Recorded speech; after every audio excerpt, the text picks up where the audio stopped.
एक बड़ा शायर तभी वजूद में आता है जब वो लीक से हटकर कुछ करे, कुछ जुदा सा हम तक पहुंचाए। अल्फाज की जादूगरी तभी कमाल कर देती है जब उसमें कुछ इस तरह के शब्द, इस तरह के अल्फाज का इस्तेमाल किया गया हो जो बिल्कुल जुदा सा हो, आपके दिल को छुए ही छुए, बट लीक से हटके। ऐसी लीक की शायरी करते हैं एक ऐसे शायर, एक ऐसे नगमा-निगार, कलमकार हमारे हिंदुस्तानी सिनेमा के, जिन्होंने अपना एक अलग मुनफरिद मुकाम हासिल किया हुआ है। हर एक इनकी शायरी का दीवाना है, इनके कदरदान कई सारे हैं। हर कोई एक्टर इनके एल्बम में काम करने के लिए तैयार हो जाता है। बड़े बड़े डायरेक्टर्स इनके दीवाने हैं, इन्हें कहते हैं ये हमारे उस्ताद हैं।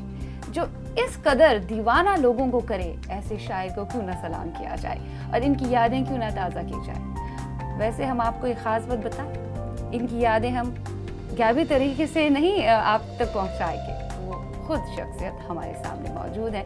दिल ने फिर याद किया में आज हमारे ख़ास मेहमान हैं नुसरत बदर साहब। बहुत बहुत इस्तकबाल है आपका हमारे शो में। बहुत बहुत शुक्रिया। लीक से हटकर बिल्कुल जुदा सा अंदाज, अलग से ख्यालात तो हर एक के दिमाग में आते हैं, अनगिनत ख्यालात, लेकिन उन्हें एक अलग जामा पहनाना, उसमें अलग अल्फाज का इस्तेमाल करना।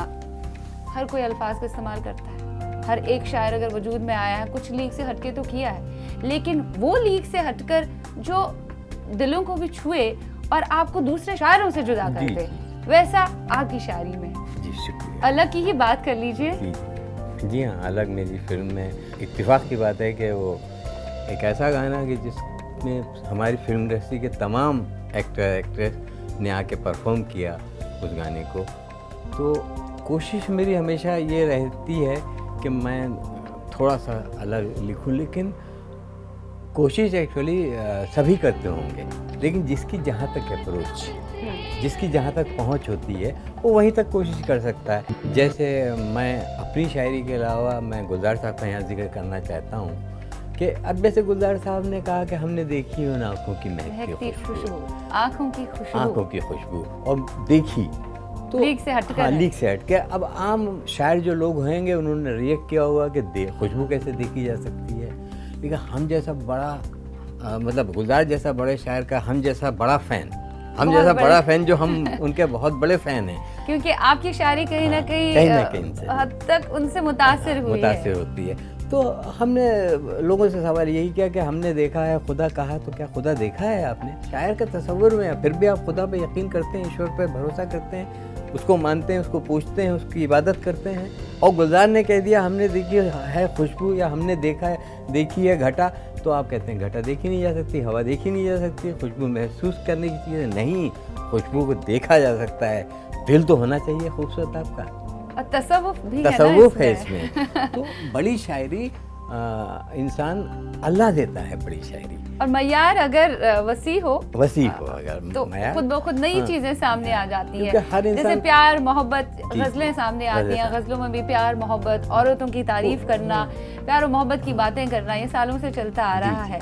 लेकिन अगर इससे हटकर आप कुछ कहेंगे तो वाकई में लोग कहते हैं हाँ कुछ नया हम लोगों को मिला, सुनने को मिला, देखने को मिला। खैर आपने अभी जिक्र किया गुलजार साहब का, लेकिन गुलजार साहब का खुद भी कई सारे इंटरव्यूज में ये कहना था और कहते हैं कि नुसरत साहब जो है हमें लगता है कहीं ना कहीं वो हमारे उस्ताद है। जब हम उनकी शायरी सामने पढ़ते हैं या उनके गानों को हम सुनते हैं, देखते हैं, ऐसा लगता है कि हमारे उस्ताद है कहीं ना कहीं किसी एतबार से। नहीं, उनका बड़ापन है कि वो शायरी ऐसे तो जावेद साहब को मेरे शीशे से शीशा टकराएं बोलते हैं कि किसी ने इंटरव्यू जावेद साहब का लिया और जावेद साहब से पूछा गया कि आपके बाद कौन, और गुलजार साहब से भी पूछा गया, दोनों एक ही इंटरव्यू में, तो मैं भी वहाँ मौजूद था। तो दोनों ने बहुत खूबसूरत जवाब दिया। जावेद साहब ने कहा कि क्यों भाई, मेरे बाद नुसरत बदर हैं, प्रसून जोशी हैं, एक दो लोगों का और नाम लिया। तो मेरे लिए बहुत बड़ी बात है कि वो शख्स कहता है कि शीशे से शीशा टकराएगा। जो अब देखिए उसमें जो छंद आया है वो कहाँ कभी लिया है, वो देखो कैसे छलक छलक छल छलक छलक छल छलक छलक छलकाए रे, है ना। ये जो बैरोमीटर होता है ये पहले नहीं आया है। शीशे से शीशा टकराएं, जो भी हो अंजाम, ऐसी कभी शायरी नहीं है। अब गुलजार साहब का ये बड़ापन देखिए कि उन्होंने कितना खूबसूरत जवाब दिया, क्योंकि वो मेरी नज़र में खुदा हैं, तो शायद उनको कहीं एहसास भी है कि वो शायरी के खुदा हैं, गीत के खुदा हैं।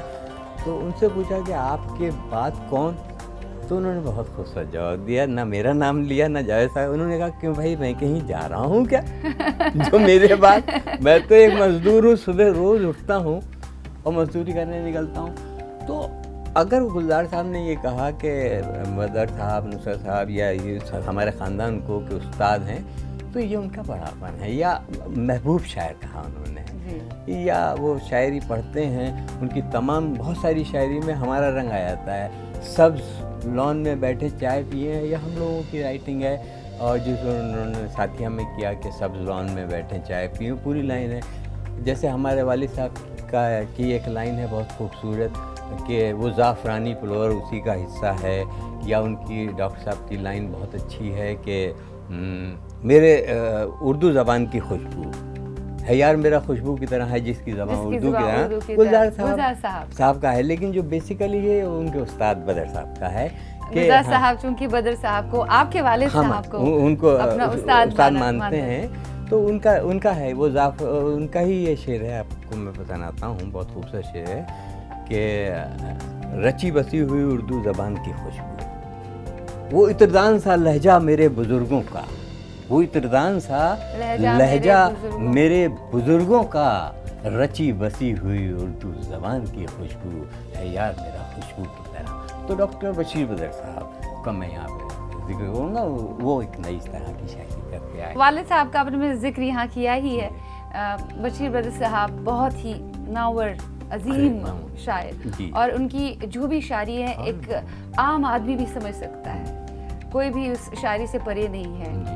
एक छोटा बच्चा भी उनकी शायरी के साथ रिलेट कर पाएगा कि उन्होंने क्या कहा है। इस तरह के अजीम शायर हैं हमारे, क्योंकि बचपन से ही आपका उनके साथ ये था, आप उसी घर में पले बड़े थे, तरबियत भी वैसी ही थी। लेकिन आपकी शायरी जो है बद्र साहब से हम कहेंगे कि थोड़ी अलग है, हटके है, क्योंकि आपने ज़्यादा फिल्मी शायरी की। आप फिल्मी शायरी को बहुत ज़्यादा तरजीह देते हैं, जो आपने दी बाद में। अपने वालिद साहब से किस हद तक आप मुतासर थे? नहीं, मैं उनकी शायरी से बहुत मुतासर हूँ और बहुत नई शायरी उन्होंने करी। डॉक्टर बशीर बदर साहब की शायरी की खासियत यह है कि वो एक आम लफ्ज़ों में, आसान ज़बान में नई बात कहते हैं। जैसे कुछ तो मजबूरियाँ रही होंगी, यूँ कोई बेवफा नहीं, उजाले अपनी यादों के हमारे साथ रहने दो, जाने किस गली में ज़िंदगी शाम हो जाए। तो इस तरह से थी। लेकिन जब मैंने फिल्म में, या मतलब सब कॉन्शियस में कहीं होंगे डॉक्टर बशीर बदर साहब या गुलजार साहब, या लेकिन पता नहीं, ये शायरी एक आमद का मामला है, ये आसमान से आती है।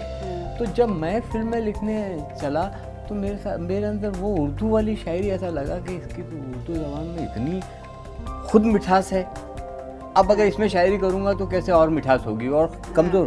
तो मैंने अपनी लिपि हिंदी बनाई और मैंने देखा तमाम दुनिया में जितने आज तक गाने हिट हुए हैं उसमें कोई हिंदी के लफ्ज़ होते हैं तभी खूबसूरत गाना बनता है। जैसे कि पिया बावरी मेरा गाना है, या पिया दीवार का।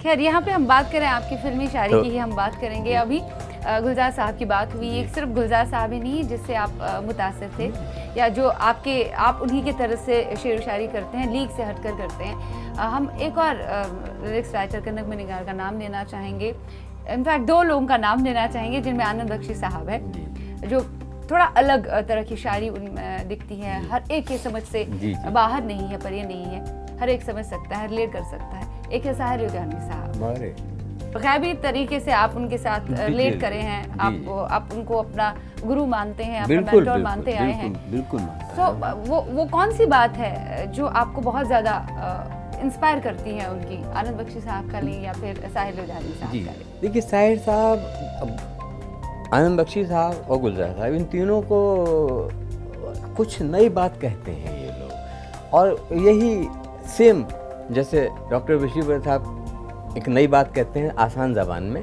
ऐसे ये लोग कहते हैं और नई बात होती है। तो अब जैसे बख्शी साहब का कोई भी गाना आप उठा के ले लिए, वो ऐसा रदीफ काफिया लाते हैं कि कभी पहले नहीं आया है। जैसे कहते हैं कि दम्बूक इस्तेमाल कर लिया, गाना है कि दम्बूक से डर लागे, अब बंदूक और दम्बूक ये सब शायरी में नहीं हुआ है। ये नई बात उन्होंने कहा है, हमेशा नई बात कहते हैं, हमेशा नई बात कहते हैं। वो कहते हैं कि नीचे दुनिया ऊपर रब है, इन दोनों के बीच है सब। तो एक लाइन में पूरे उन्होंने कायनात का जिक्र कर दिया। लोग इतनी मोटी मोटी किताब लिखते हैं। शायद इसीलिए आपके जो देवदास के जितने भी गाने हैं वो भी बिल्कुल अलग हैं, जैसे शीशे से शीशा टकराया, या फिर डोला रे की हम बात करेंगे, या दीवार की हम बात करें, पिया बावरिया। आपके कई सारे एल्बम्स भी हैं। संजय लीला भंसाली साहब जो है, उनके साथ जब आपका इंटरेक्शन हुआ, राब्ता हुआ, जब वो आपके पास आए कि मुझे गाने चाहिए और आप लिखें, और आपका तर्ज भी बिल्कुल अलग है। एक शायर का अलग तर्ज होता है, एक म्यूजिक डायरेक्टर उसके पास आएगा, उसको कहेगा, एक मीटर अपने हिसाब से देगा कि इस पे आप लिखो, लेकिन आपका ये है बिल्कुल अलग है, ये कि आप मीटर भी खुद ही बना देते हैं। उसी टाइम स्पॉन्टेनियस है आपका रिएक्शन, फटाक से आप लिखते हैं, बोल देते हैं और खुद ही मीटर बना के दे देते हैं। उसी हिसाब से फिर म्यूजिक भी तरतीब दिया जाता है।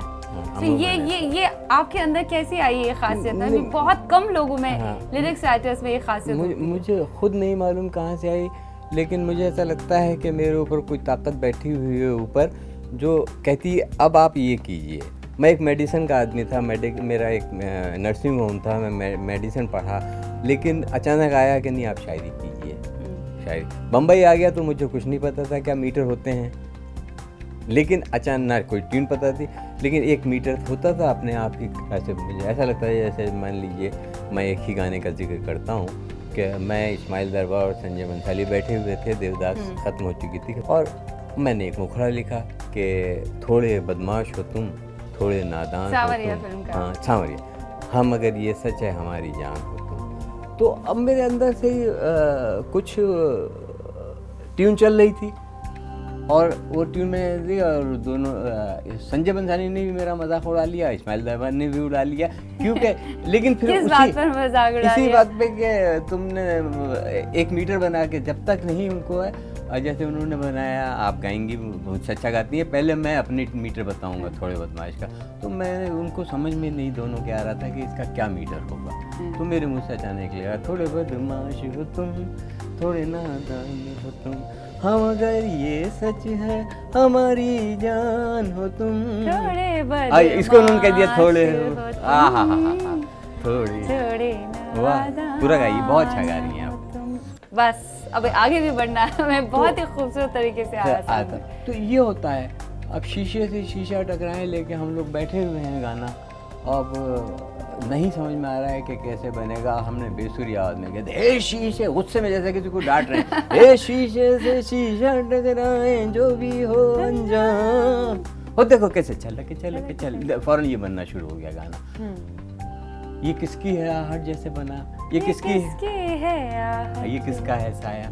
मैं बस लिखता चला गया, बोलता चला गया एक्चुअली, ये किसकी है आहट, ये किसका है साया। और अगर हम ये कहें कि संजय लीला भंसाली साहब को अगर म्यूजिक डायरेक्टर किसी ने बनाया तो आप ही ने फोर्स किया उन्हें। शायद मेरे पहले गाने से, शायद मेरे ये थोड़े बदमाश हो तुम, उस फिल्म में एज ए म्यूजिक डायरेक्टर वो पहली बार आए थे, और वो था थोड़े बदमाश हो। क्या बात है, वो भी बहुत मानते हैं। एक और बात यहाँ मैं कहना चाहूँगी, जब भी आपने चाहे ए आर रहमान साहब के साथ काम किया, चाहे संजय लीला भंसाली साहब के साथ काम किया, विशाल भारद्वाज साहब के साथ काम किया, लेकिन आपने अपनी एक अलग पहचान लेकर उनके साथ काम किया। वो शायद नहीं जानते थे आप नामवर और नामचीन अजीम शायर बशीर बदर साहब के बेटे।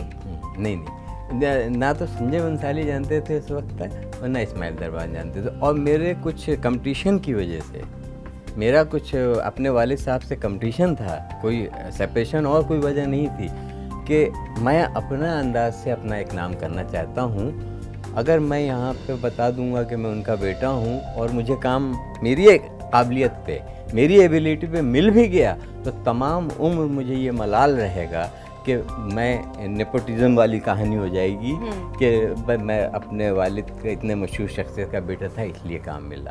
तो मैंने पहले दिन ही ये डिसीज़न ले लिया था कि जब भी मुझे काम मिलेगा, कोई ये नहीं जानेगा कि मैं कहाँ से आया। मेरी शायरी सुन के मुझे काम मिलेगा तो मैं काम करूँगा। इसीलिए शुरू में मैंने विशाल भारद्वाज से मना कर दिया कि मैं आपके साथ काम नहीं करूँगा, क्योंकि आपके साथ काम करूँगा तो आप तो मेरे घर या मैं आपके घर ही रहता था मेरठ में। आप डॉक्टर बशीर अहमद को अपना उस्ताद मानते थे और मैं अपने वालिद साहब को अपना वालिद मानता था।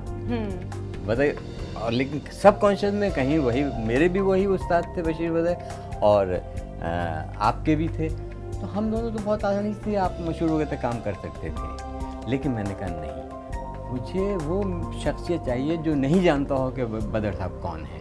और लकीली मुझे संजय बंसाली और इस्माइल दरबार मिले जो गुजराती थे, और मेरे गाने रिकॉर्ड होने शुरू हो गए। जब मेरे गाने रिकॉर्ड होके रिलीज़ हुए, सुपर हिट हुए, तब संजय बंसाली ने मुझसे कहा कि एक दिन गुलजार साहब मिले थे और यार आपने तो बताया ही नहीं कि आपके फादर उनके भी उस्ताद हैं, आप सब लोग तो गुलजार साहब के उस्ताद की तरह हो, आपने क्यों नहीं अपने वालिद साहब का नाम बताया। तो मैंने उनसे यही अर्ज़ किया कि देखिए, जैसा आपने ये कहा कि जो नई शायरी आपने पसंद कर ली मेरी, तो वो एक अनजान आदमी से कर ली थी। अगर मैं उनका नाम ले देता था तो आपको उनकी बहुत अच्छी शायरी का उन्हीं की चीज़ें मुझे कहने लगते कि ऐसा लिख दो, वैसा नहीं, वो कंपैरिजन शुरू हो जाता।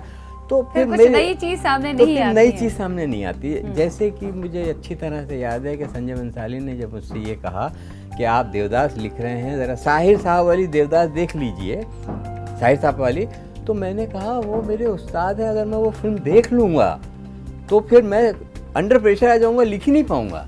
तो जब तक मैंने देवदास लिखी, मैंने ना तो दिलीप साहब वाली, साहिर साहब वाली फिल्म देखी, ना गाने सुने, क्योंकि भाई क्या होगा अगर मैं वो पढ़ लूँगा तो उसमें गज़ल के मीटर में गाने थे, मैं उस गज़ल के मीटर पे लिखूँगा, और फिर आप जो है जाहिर सी बात है आपको आज का चाहिए, नए थॉट चाहिए। तो मैंने नहीं वो फिल्म देखी, जबकि मुझे अच्छी तरह से याद है। और आपके एक जुमले से नहीं, मैंने संजय बंसाली साहब के लिए मैंने एक मुखड़ा लिखा, तो उन्होंने कहा ये क्या तुमने ख़ास बात लिख दी है, ये तो नई बात तो तुमने कही है, इसमें शायराना कही है लेकिन गज़ल लग रही है, इसमें फिर क्या।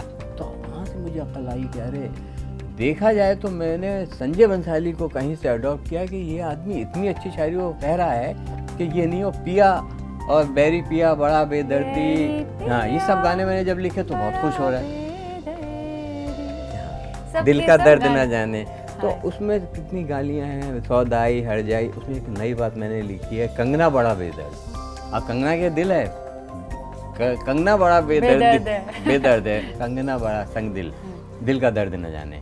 तो ये नई बातें पसंद आई। एक्चुअली देखा जाए तो मैंने जो पहला मुखड़ा लिखा था जहन में रख के साहिर साहब को लिखा था, जो मेरे दोस्त अहबाब और आज भी आप भी वाह वाह करेंगी, बहुत करेंगी, लेकिन ये इंटेलिजेंस संजय बंसाली की थी। किसने कहा कि बहुत अच्छा नुसरत लिखा है आपने, लेकिन इसमें ये तो साहिर नजर आ रहे हैं, आप साहिर से अलग नहीं नजर आओगे, ऐसा लगेगा देवदास, ऐसा लगेगा हाँ पुरानी देवदास है, उसी को एक्सटेंशन कर दिया गया है। तो वो मैं मुखड़ा सुनाता हूँ, बहुत खूबसूरत मैंने लिखा था। और लिखा था मैंने कि बेदाम ही बिक जाएंगे हम आपकी खातिर, बेदाम ही बिक जाएंगे हम आपकी खातिर, वैसे तो बाजार में खरीदार बहुत हैं, बाजार था। तो उन्होंने कहा नहीं ठीक है, बेदाम ही बिक जाएंगे हम आपकी खातिर, वैसे तो शहर में यहाँ बाजार बहुत है, वैसे तो शहर, बोले बहुत अच्छा है लेकिन बहुत है। तो मैंने टीम भी बना के दी थी, मीटर भी बताया था कि बेदाम बेदाम ही बिक जाएंगे हम आपकी खातिर। तो उन्होंने कहा कि साहिर साहब की झलक लग, ये साहिर साहब की झलक लग रही है और नुसरत फतेह नजर नहीं आ रहे। तब फिर मैंने लिखा, फौरन शुरू किया ये लिखना, ये गाने जो है ये किसकी है, सब नई बातें लिखी। कहीं ना कहीं अगर देखा जाए तो गैबी तौर पे संजय बंसाली भी मेरे उस्ताद हो गए, क्योंकि मेरे अंदर एक ऊपर वाले ने ये जादू दिया है कि आदमी ने ऐसे कहा तो क्यों कहा मैं पकड़ लेता हूँ कि यार इसने ये क्यों कहा कि आप साहिर साहब जैसे लगने लगे। किसी और राइटर से कहता हो तो खुशी से पागल हो जाता, इसमें तो आप साहिर साहब जैसे लग रहे हैं। ये बगावत हमेशा तो ये बगावत शुरू से रही, जैसे इन्होंने कहा आप साहिर साहब लग रहे हैं, मैंने कहा अब मैं अलग तरह के राइटिंग करूँगा। चलिए इस बगावत पे हम बात करेंगे इसके बाद कि अपनी फैमिली से भी आपने बगावत की ताकि आप अपना मुनफरद मकाम हासिल कर सके, आपको लोग अपने तरीके से अपनी पहचान जो आपकी है उससे जाने, दूसरों की पहचान का इस्तेमाल ना करें आप। तो इस बारे में हम बात करेंगे, लेकिन फिलहाल वक्त हुआ चाहता है एक छोटे से ब्रेक का। मिलते हैं एक छोटे से ब्रेक के पार, हाजिर हो जाएं ब्रेक के पार। देखते रहिए अपना चीज़ प्रोग्राम दिल ने फिर याद किया।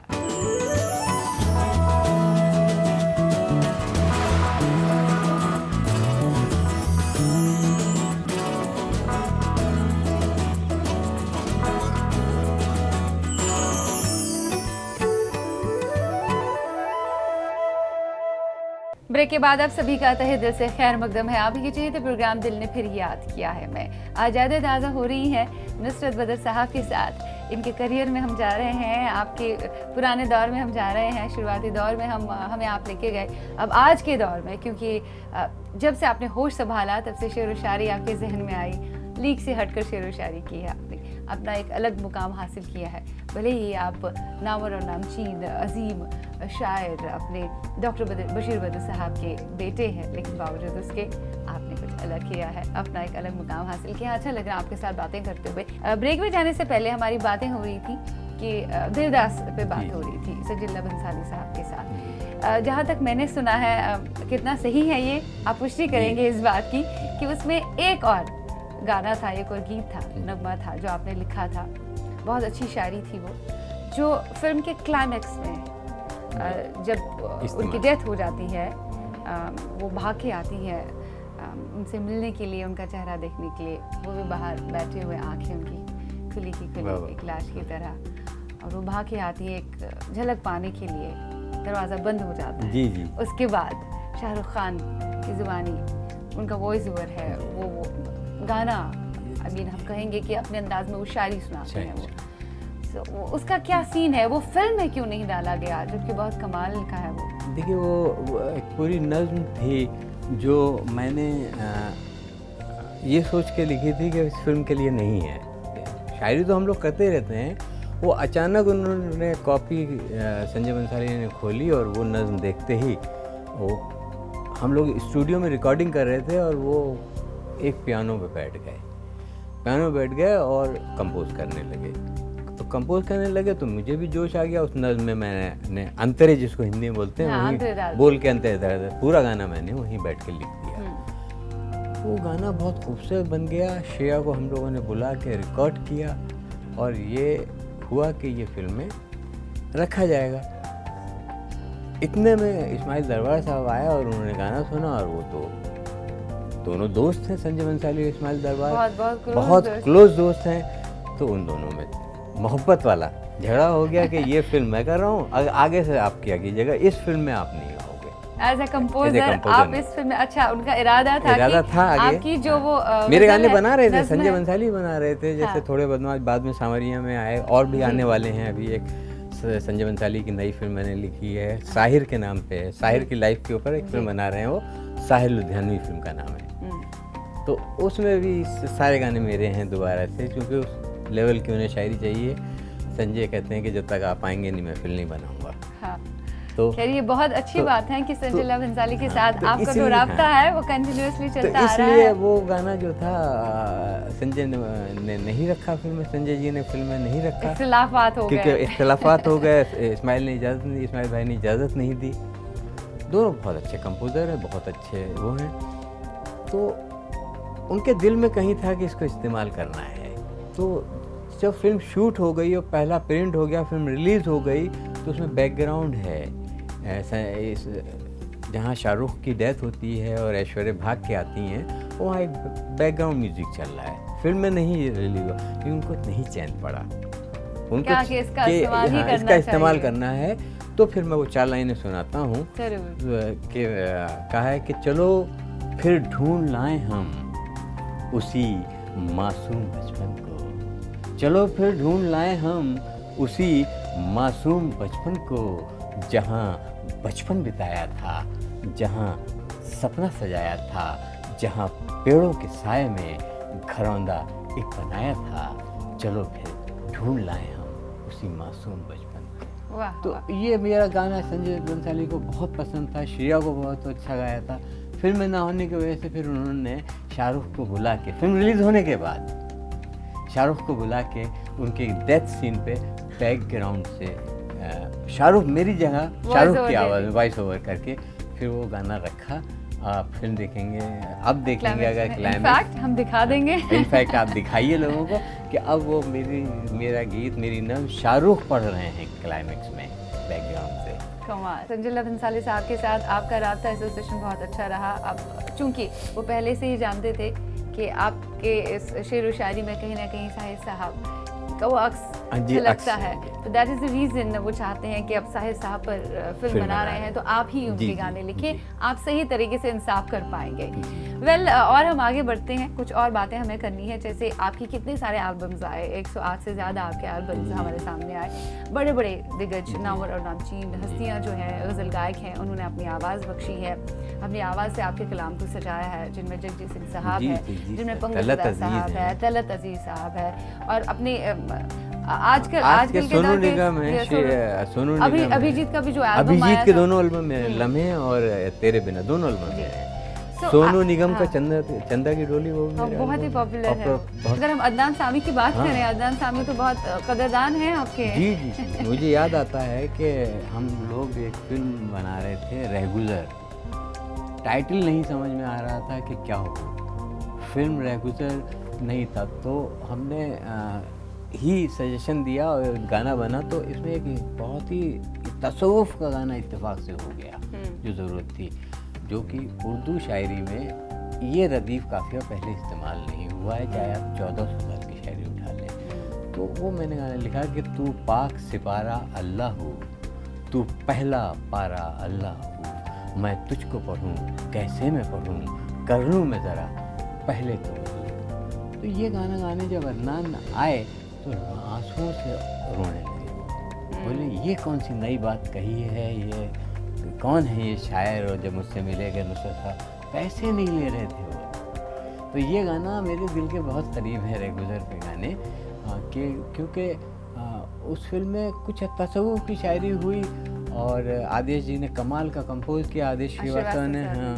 और फिल्म में जब मैंने लिखा था उस वक्त फिल्म में सुना था कि ऐश्वर्या और शाहरुख खान हैं, लेकिन प्रोजेक्ट बनते हैं तो फिर चीज़ें लेट हो जाती हैं, तो फिर शायद नहीं, डेट्स वगैरह नहीं हो पाई हुई, तो फिर उसमें जिम्मी शेरगिल वगैरह हीरो रहे। रह गुजर के वैसे सारे के सारे गाने अच्छे रहे। इसके बाद अगर हम बात करें ए आर रहमान साहब की, जी ए आर रहमान साहब भी बहुत मानते हैं आपको, आपकी शायरी बहुत अजीज़ है उन्हें।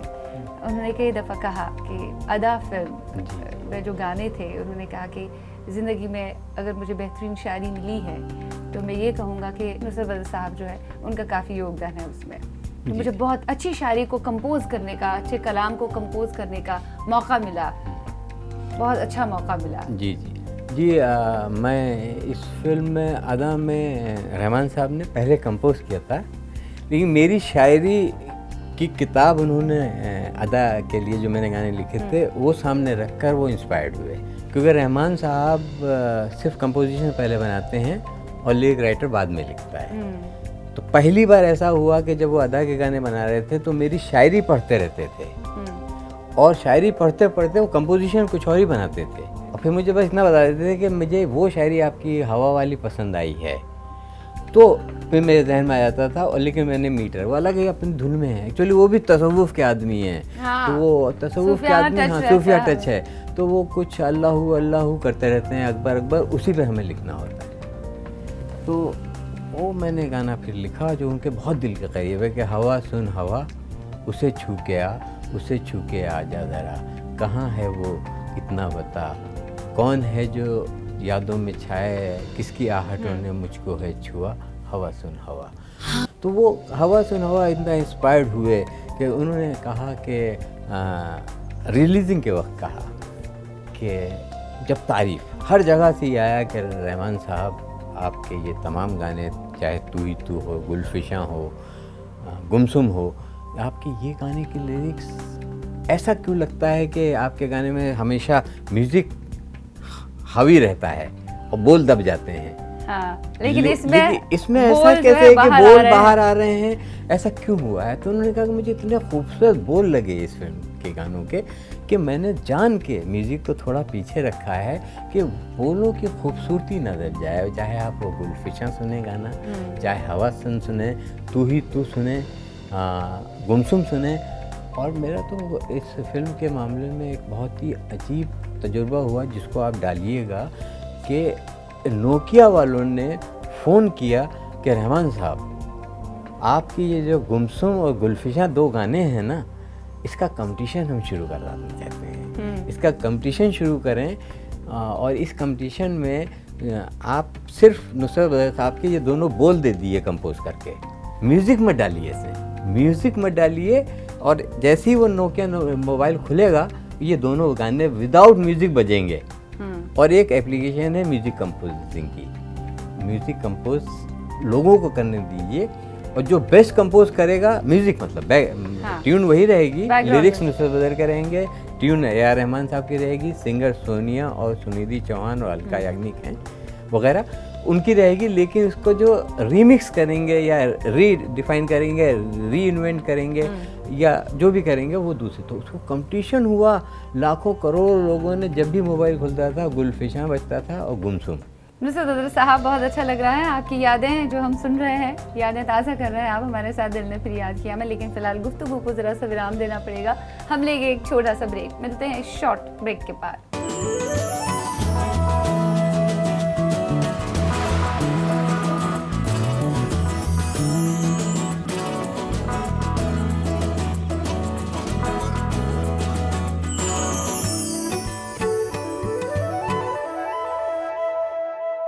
ब्रेक के बाद आप सभी का तहे दिल से खैर मकदम है आप ही के चहेते प्रोग्राम दिल ने फिर याद किया में। आज हमारे साथ में वे गुफ्तगू हैं जाने माने नगमे निगार, जाने माने शायर नुसरत बदर साहब। बातों का सिलसिला और आगे बढ़ाते हुए आपसे कुछ और सवाल पूछने की कोशिश करेंगे। सफ़र जितना भी अभी तक तय किया है, आगे भी इससे और ज़्यादा लंबा सफ़र है, सफ़र कभी थमता नहीं है, और सफ़र के साथ साथ यादें भी आपके साथ जुड़ी रहती है। कुछ यादें तल्ख होती हैं और उनसे भी आप कुछ सीखते हैं, कुछ यादें बहुत खूब रहती हैं जिन्हें आप भुलाना नहीं चाहते हैं, लेकिन तल्ख यादें भी आपको काफ़ी कुछ देती हैं। कभी कुछ तल्ख तजुर्बा हुआ किसी फिल्म को लेकर जो आप चाहते थे नहीं होना चाहिए, क्योंकि एक लिरिक्स राइटर जो होता है, एक नगमे निगार जो होता है, कभी उसको अपने हिसाब से कोई फिल्म नहीं मिलती है ना, कोई फिल्म मेकर उसके पास आता है, कहता है कि नहीं मुझे इस तरह का चाहिए, आप इस हिसाब से लिखिए, और आपको वो चीज़ पसंद नहीं आती है। कभी ऐसा कोई तल्ख तजुर्बा हुआ है जिसकी वजह से काफ़ी गुस्सा हो गया, आपने कहा नहीं मुझे फिल्म छोड़नी है, मैं नहीं करूँगा आपकी फिल्म, जबकि आपकी जितने भी एल्बम सामने आए हैं कोई ना कोई इंट्रोड्यूस हुआ है चाहे आप तलत अजीज साहब का एल्बम ले लीजिए, नहीं श्रेया घोषाल इंट्रोड्यूस हमारे देवदास से हुई है। Yes yes yes, first film में बच्ची आई हो या फिल्में हो, हाँ बच्ची की तरह आई थी हमारे पास और इस्माइल के पास, और बैठी रहती थी, हमें लगते हैं अंकल से फिर हम भाई हुए, भाई से फिर नुसरत जी हुए, अब नुसरत शायद हो गए हैं वक्त हम वहीं रहे, लेकिन वो बच्ची ऐसे उठ के आई है, वो भी पहली बार लॉन्च की गई है मेरे ही गानों से।